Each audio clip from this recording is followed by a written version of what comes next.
Hello viewers, আজকের আলোচনার বিষয় হচ্ছে একটি খুনের মামলা। একটি খুনের মামলা যখন হয়ে যায়, যাকে আমরা বলি মার্ডার কেস, অর্থাৎ সেকশন 302 অফ পিনাল কোড 1860। এই 302 ধারা কি এবং একটি খুনের মামলা যখন হয়, সেক্ষেত্রে একজন আসামি হাইকোর্ট ডিভিশনে এসে জামিনের জন্য আবেদন করতে পারে। সাধারণত গ্রেপ্তার হওয়ার পূর্বে জামিনের জন্য আবেদন করতে পারেন, যাকে আমরা আগাম জামিন বলি। আবার যদি গ্রেপ্তার হয়ে যায়, সেক্ষেত্রে রেগুলার জামিনের জন্য আবেদন করেন হাইকোর্ট ডিভিশনে।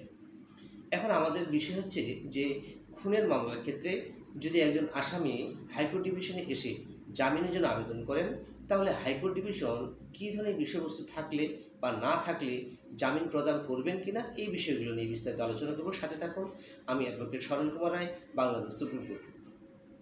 আজকে আমরা একটি খুনের মামলা নিয়ে আলোচনা করব। একজন ব্যক্তি খুন হয়েছেন, যার নাম হচ্ছে, অর্থাৎ ভিকটিমের নাম হচ্ছে শাহ আলম। পরবর্তীতে এই শাহ আলমের যে স্ত্রী রয়েছেন, তিনি একটি মামলা করেছেন থানায় গিয়ে। এই যে মামলাটি হওয়ার পরে পর্যায়ক্রমে একজন আসামি যখন গ্রেপ্তার হয়ে যায়, সেক্ষেত্রে সে হাইকোর্ট ডিভিশনে এসে জামিনের জন্য আবেদন করলে সেক্ষেত্রে হাইকোর্ট ডিভিশন কিছু উপাদান বিবেচনা করে রাখবেন।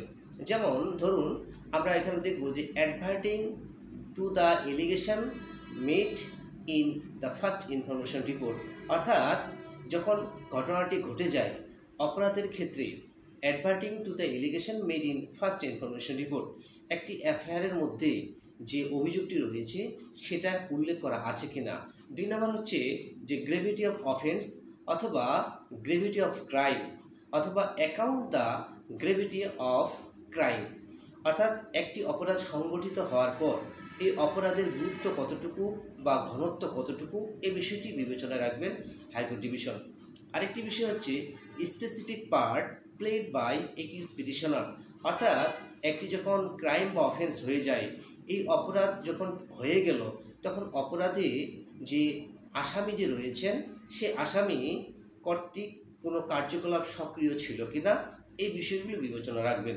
আরেকটা বিষয় হচ্ছে যে অ্যাকাউন্ট ফ্যাক্টস, আবার হচ্ছে সার্কমস্টেন্স এবং গ্রেভিটি অফ অফেন্স, এই বিষয়গুলো আমরা কিছুক্ষণ আগে বললাম যে গ্রেভিটি অফ অফেন্স বা ক্রাইম বলতে বোঝায় যে একটি অপরাধের কতটা ঘনত্ব, অর্থাৎ এই যে আসামি জামিনের জন্য আবেদন করেছেন হাইকোর্ট ডিভিশনে, হাইকোর্ট ডিভিশন তখন দেখবে যে এই অপরাধের সাথে আসামি কতটা জড়িত ছিল এবং কী ধরনের কার্যকলাপ সম্পাদন করেছেন।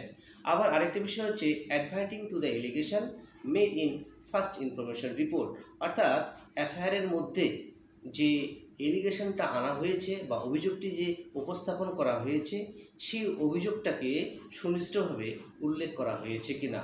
সাধারণত আমরা জানলাম যে যদি একটি খুনের মামলা হয়, যাকে আমরা মার্ডার কেস বলি, সেকশন 302 পিনাল কোড 1860, সেক্ষেত্রে একজন আসামি যখন পর্যায়ক্রমে হাইকোর্ট ডিভিশনে জামিনের জন্য আবেদন করবেন, হাইকোর্ট ডিভিশন এই ধরনের বিষয়বস্তুগুলোকে দেখবে। যদি না পায়, সেক্ষেত্রে সে আসামিকে জামিন প্রদান করতে পারেন। তো এই ছিল আমাদের আজকের আলোচনা বিষয়, যে একটি খুনের মামলায় কী ধরনের উপাদান থাকলে অথবা না থাকলে হাইকোর্ট ডিভিশন আসামিকে জামিন দিতে পারেন, আবার নাও দিতে পারেন। তো এটি ছিল আমাদের আজকের আলোচনার বিষয়। আশা করি ভিডিওটি ভালো লেগেছে। আজ এই পর্যন্তই, পরবর্তী ভিন্ন কোনো টপিক নিয়ে আসবো। ভালো থাকবেন, নমস্কার।